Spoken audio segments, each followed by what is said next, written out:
네, 호남 탐방 이틀째를 맞은 민주당 이재명 대선 후보가 오늘도 지역과 청년 민심을 얻기 위해 곳곳을 누비고 있습니다. 국민의힘 윤석열 후보도 청년 작가 특별전에 참석해서 청년들과 대화를 하는 등 청년 민심 잡기에 주력하는 모습입니다. 두 분과 함께 정치권 소식 짚어보겠습니다. 박창환 장한대 교수, 이기재 동국대 겸임 교수 나오셨습니다. 어서 오십시오. 네, 안녕하세요. 네, 두 대선 후보들 오늘도 현장 행보 이어가고 있습니다. 먼저 이재명 후보의 행보를 보면 어제에 이어서 이틀째 호남 일정을 소화 중입니다. 오늘 전남 장흥 토요시장에서 즉흥 또 연설을 했는데 여기에서 나온 발언에 대해서도 의미를 짚어봐야 되지 않겠습니까? 윤석열 후보에 대해서 무능, 무식, 무당 이 삼무는 죄악이다 이렇게 얘기를 하면서 본인은 실력, 실천, 실적이 있는 삼실 후보다. 이렇게 이제 비교를 하면서 언급을 한 대목 어떻게 평가하시겠습니까? 이제 윤석열 후보와 자신의 어떤 차별성을 좀 드러내기 위해서 상징적인 단어들을 좀 쓴 것 같아요.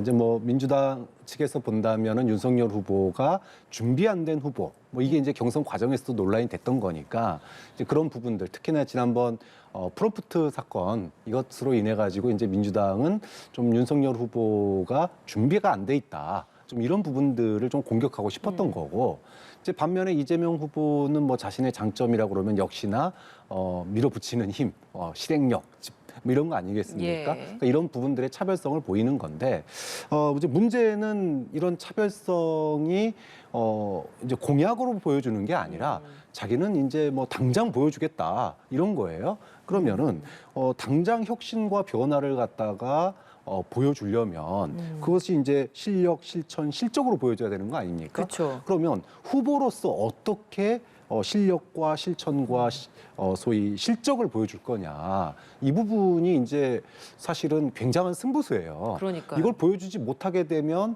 지난번에도 재난지원금, 전국민 재난지원금 얘기를 꺼냈다가 이제 결국은 이제 거둬들였는데. 예.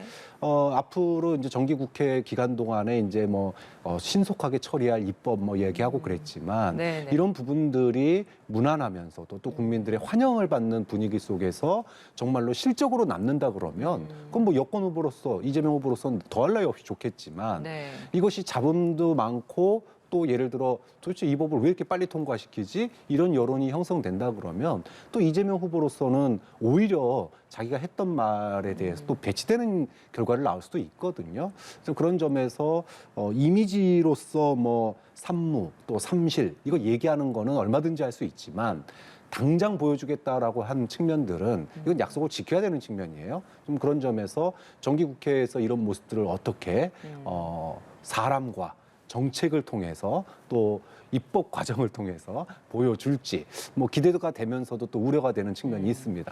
말에 그치는 게 아니라 실제로 어떤 결과물로 보여줘야 하는 지금 상황에 놓였다. 네. 그런 이야기를 하셨습니다. 어떻게 평가하시겠습니까? 그러니까 그 윤석열 후보를 이제 삼무 후보라고 했는데 무능하고 그다음에 무식하고 이렇게 얘기를 하는데 그 윤석열 후보가 저기 문재인 정부의 최고의 검찰총장 아니었습니까?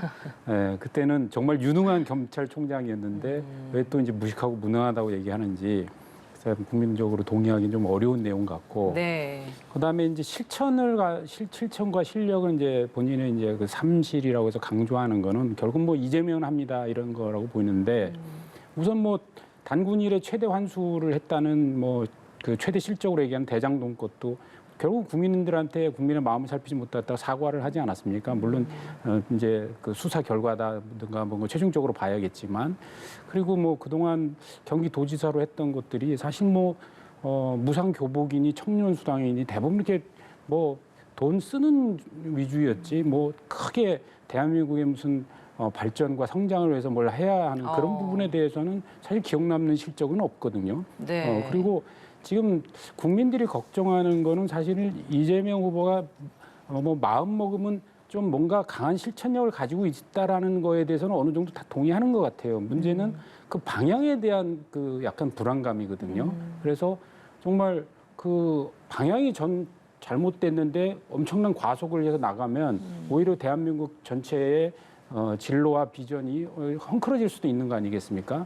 그런 점에서 우려하고 있기 때문에 이게 실천력을 강조하는 것이 꼭 뭐 국민의 마음을 얻어오는 것은 아닐 수 있다. 이런 점을 한번 좀 짚어봐야 되지 않겠나 이런 생각합니다.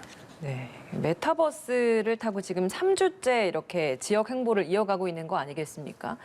지난주에 부울경을 방문했을 때는 2박 3일 일정이었습니다. 근데 오늘 이번에 이제 이 호남 일정은 3박 4일 그리고 뭐 전날 그 이광영 씨, 고 이광영 씨 조문까지 포함하면 뭐 4박 5일이라고 할 정도로 굉장히 호남에 이제 공을 들이고 있는 모습.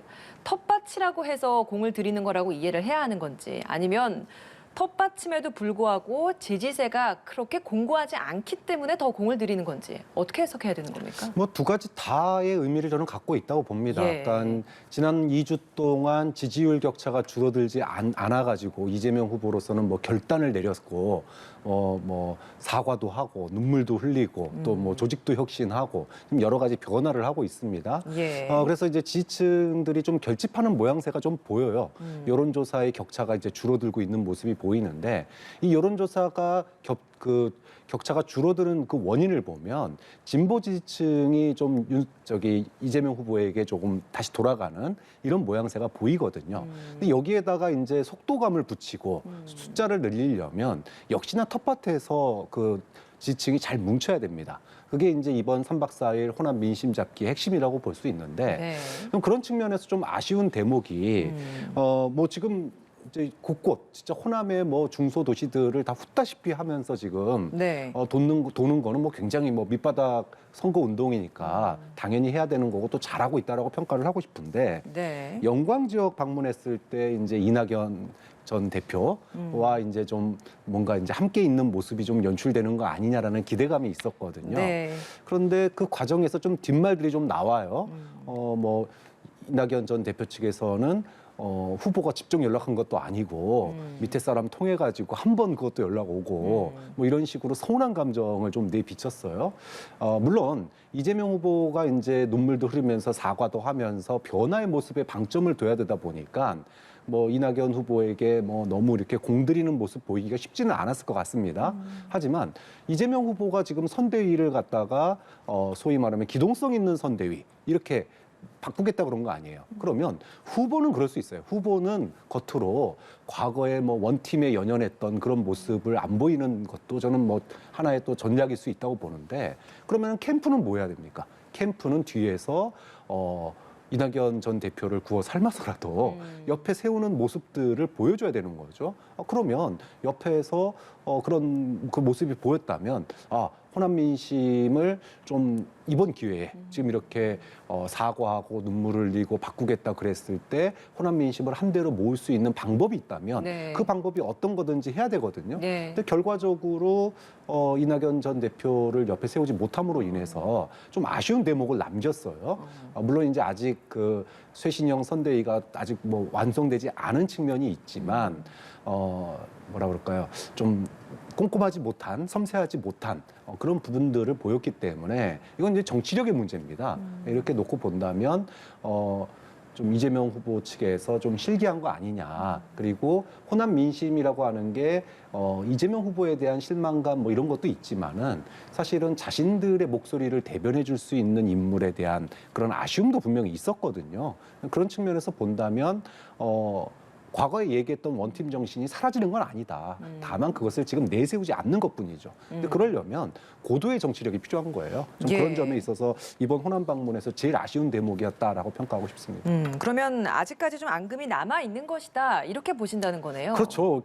그러니까 저는 이제 사실 뭐 말 한마디로 청량빛을 갚는다고 이재명 후보가 뭐 공개적으로 얘기하지 않더라도 예. 좀 그 비공개적으로 이낙연 후보를 여러 차례 좀 전화도 하고 또 밑에서 그런 모습들을 좀 가교 역할을 잘 했어야 되는데 알겠습니다. 그런 부분 관련된 질문을 좀 바로 드려보겠습니다. 이기재 교수님, 먼저 그 마지막에 있었던 그 질문에 있어서 이 부분이 사실 오늘 이재명 후보도 시민과의 대화 후에 기자 질의응답이 있었고 여기에 대한 질문이 있었는데 거기에 대해서 이재명 후보는 강력하게 좀 비판하는 이재명 후보 입장에서는 마지막 순간까지 광주를 우롱한 것이다.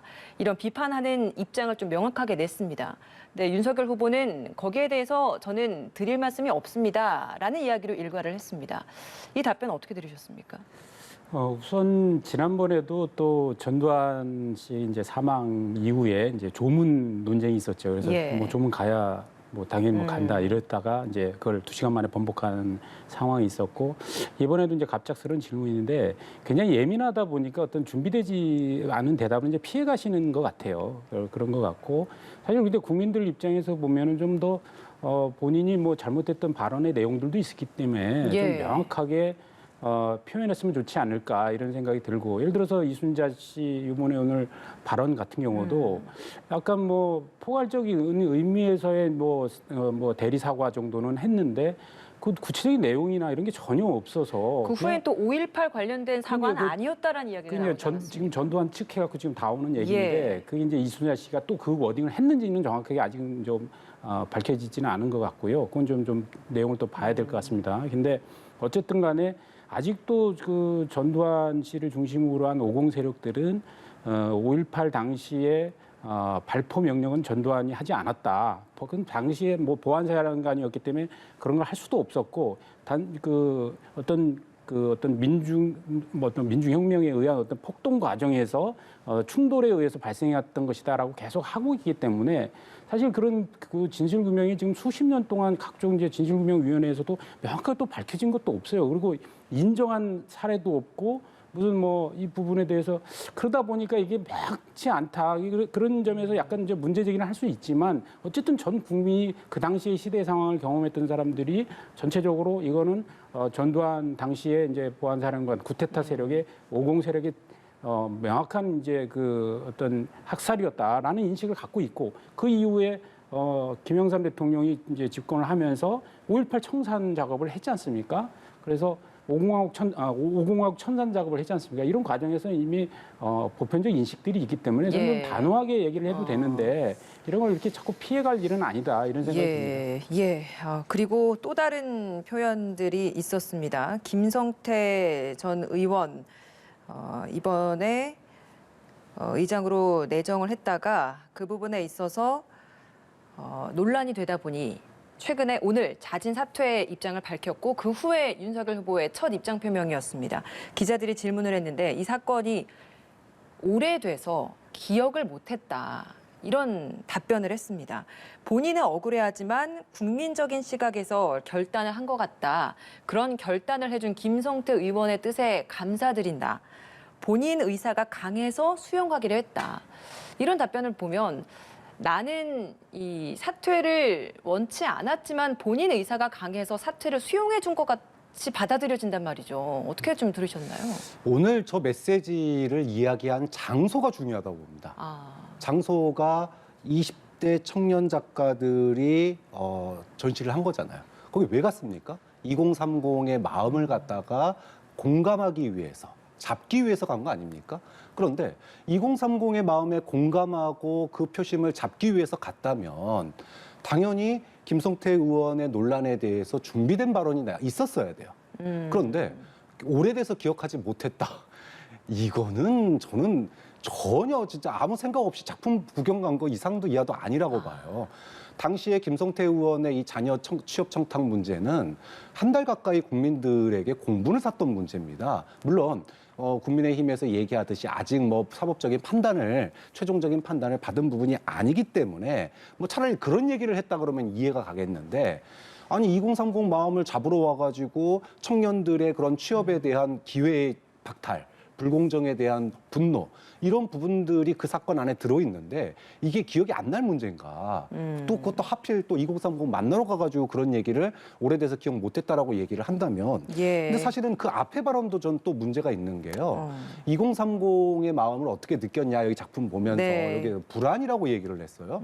아니 20대가 불안한 거는 과거 조선시대 때도 불안하고 지금도 불안합니다. 이거는 너무나 역사적이에요. 과거에 자신이 고시 공부했을 때 불안한 것과 지금 2030 세대의 불안함은 결이 다른 겁니다.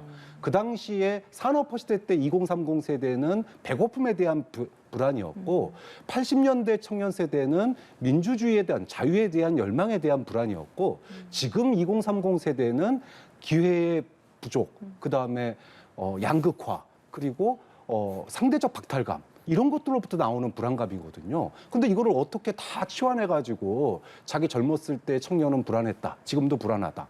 그러면 청년을 위한 특단의 대책은 없는 거네요. 이렇게 얘기를 하시면 도대체 저게 어떤 준비를 해서 갔느냐.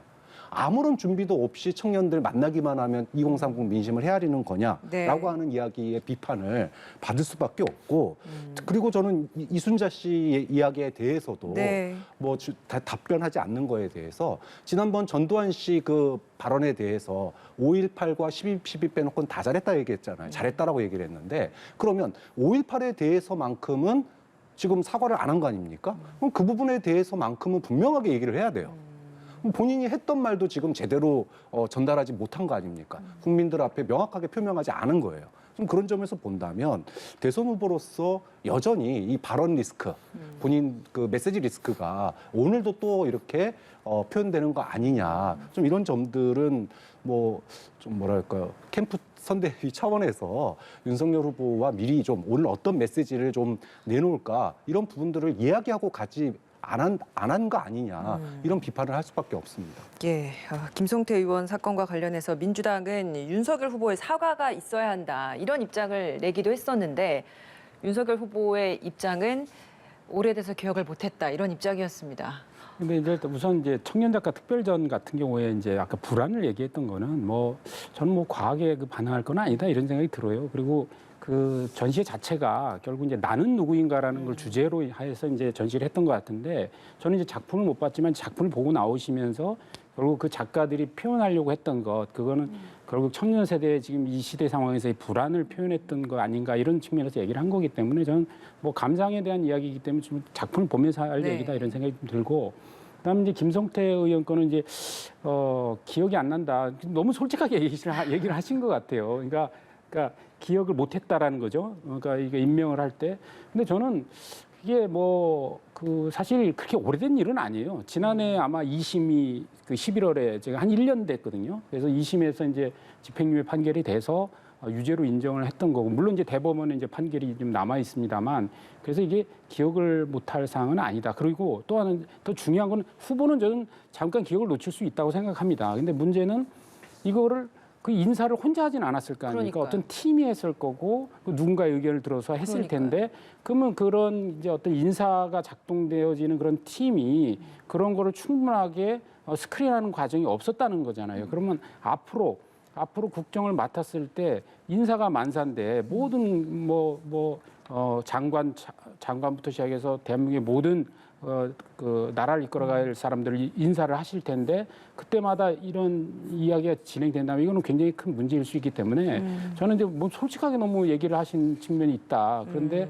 어쨌든 간에 오늘도 대중에게 공개하는 어떤 자리가 있다면은 당연히 기자들의 질문이 그 오늘 이제 연결식이 있었기 때문에 전두환 씨에 대한 다시 질문이 나왔을 것이고 김성태 그 직능 본부장이 임명됐는데 이제 사퇴한 거에 대해 질문이 나왔을 거 나는 당연한 거 아니겠습니까? 네. 이런 거에 대한 준비들을 좀 잘 갖춰서 좀 했으면 좋겠다 이런 좀 아쉬움이 남습니다. 그러니까 윤석열 후보 혼자서 모든 걸 다 준비할 수가 없으니까 사실 그런 입장 표명에 대한 정리는 지금 선대위 내에서의 어떤 참모나 이런 준비를 해주는 사람도 있어야 되지 않겠습니까? 그러니까 그럼 이제 그런 그 대부분이 것에서의 이제 메시지 팀, 그러니까 일정 팀과 이제 메시지 팀이 예. 조화를 하면서 어떤 일정에서 어떤 메시지를 낼 거냐가 준비돼야 되는데 아까 청년 간담회에서 나왔을 때도 뭐 불안, 그러니까 자신의 그냥 감상평만을 얘기했지 청년들을 향한 어떤 메시지가 없었지 네. 않습니까? 그리고 예상되는 질문에 대한 어떤 국민들에게 자신의 솔직한 감정과 동시에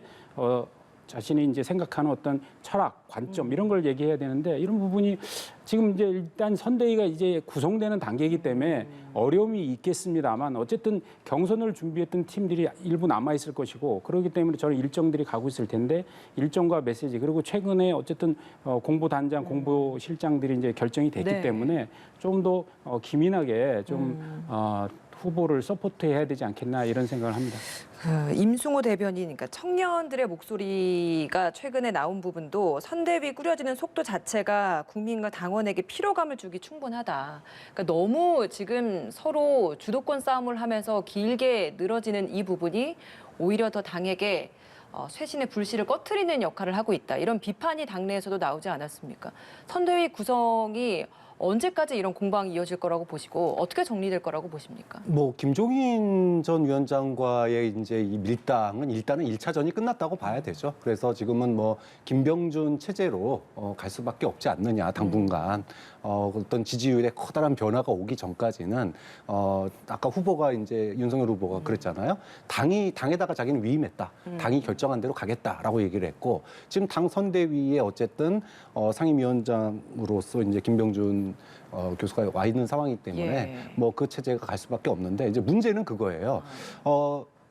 선대위가 빨리 구성되느냐 늦게 구성되느냐가 아니라 선대위의 색깔, 선대위가 어떤 색채를 가지느냐인데 지금 당장 김성태 의원 같은 지금 전 의원 같은 경우에 2030의 마음을 충분히 헤아리지 못한 거 아니냐라는 비난을 받아서 지금 중도 사퇴한 거거든요. 이게 이제 사실은 김종인 전 비대위원장이 얘기했던 선대위 구성에 있어서의 리스크 부분인데 그러면은 그 부분에 대해서 명확한 메시지가 나왔어야 됐다고 봐요. 예를 들어 우리가 선대위 구성할 때 청년들의 마음을 좀 아프게 했다. 미안하다. 그리고 앞으로 청년들의 마음을 갖다가 더 다독이기 위한 그런 진정성 이런 부분들을 얘기했어야 되는데 예. 그런 부분들이 앞으로 이제 지금 현재 꾸려진 선대위가 어떻게 이 부분을 대응해 나갈지도 국민들이 지켜볼 대목인 것 같습니다. 알겠습니다. 오늘 두 분 말씀 여기까지 듣겠습니다. 박창환 장한대 교수, 이기재 동국대 겸임 교수였습니다. 고맙습니다.